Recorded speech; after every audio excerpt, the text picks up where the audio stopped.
Architecture is about making spaces. Spaces for people. Can be inside a building, can be a space formed by a building, can be anything that's inhabited. And architecture hopefully improves the quality of our lives. If it's good, if it's bad, if it's mediocre, any way at all, it influences. It influences how we feel. It's a place for contemplation, for revolt, for change, for harmony, for whatever. But it's common throughout history, over time, over ages. It's a constant. Space, common ground, it's common to all of us. And it influences our lives. The only constant is change. And change is about evolution. It's about innovation. It's about new ways of doing things. If we were having this conversation over a biennale 20 years ago, we would still be talking about the same subjects. But the technology, some of that technology, dramatic change, and has changed the many aspects of the way that we communicate. So that is through a process of innovation.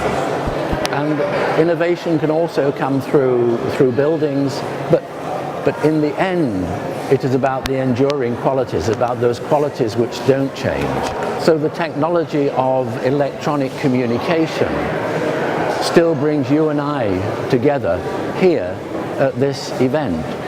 The technology is such we don't need to be here together. Everybody here, the many hundreds of thousands who pass through that gateway there, through this experience here, don't need to come, don't need to be physically here. But there are more people in Venice now than there were 20 years ago. As a society, we're about exchanging ideas, experiences. We learn from each other. As individuals, we have our mentors, our teachers, our educators, our parents, the many generations who've gone before. We don't exist in isolation. We're all part of a larger community, whether we deny it or not. So whether you call that fashionably networking, again, that's not changed. That's as relevant today as it was thousands of years ago. And architecture, of course, is the platform. Whether that's high architecture in the sense that you can identify an architect, or whether it's a public space in a favela where you cannot name the person or the group who decreed that this space should be for the community as opposed to the individual or the family. I think we've touched on that already, the importance of the internet, the importance of technology as we see it now, technology as we see it in the future. It's a tool, an important tool and a critical tool, and can change many aspects of our lives. But there are certain things which do endure. So one interpretation of the internet is, as I was saying earlier, we don't have to be physically here together. And yet that is a constant. It's like the paperless office. You have a bag, it's full of paper. Certain things don't change, even though the technology would allow us to dispense with that, would allow us not to come together physically. I think it's an extraordinary profession. I think it is probably one of the few professions where it is totally generalist. So my advice would be enjoy it, immerse in it, and have conviction, have a passion. You have to have a passion and you have to be an optimist.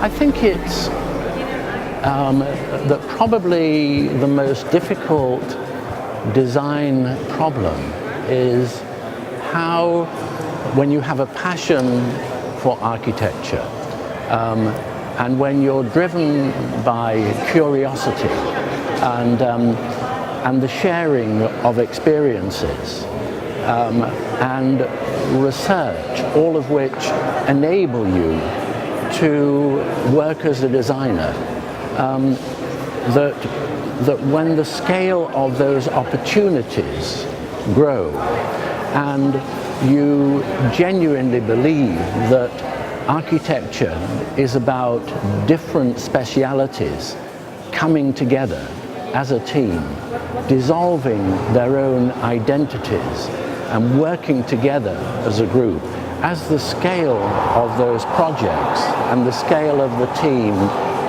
grows, then the challenge is, how do you maintain that very individual, personal touch? And how ultimately can you grow the group in such a way that it has the capability and the potential to go on beyond one's own lifetime?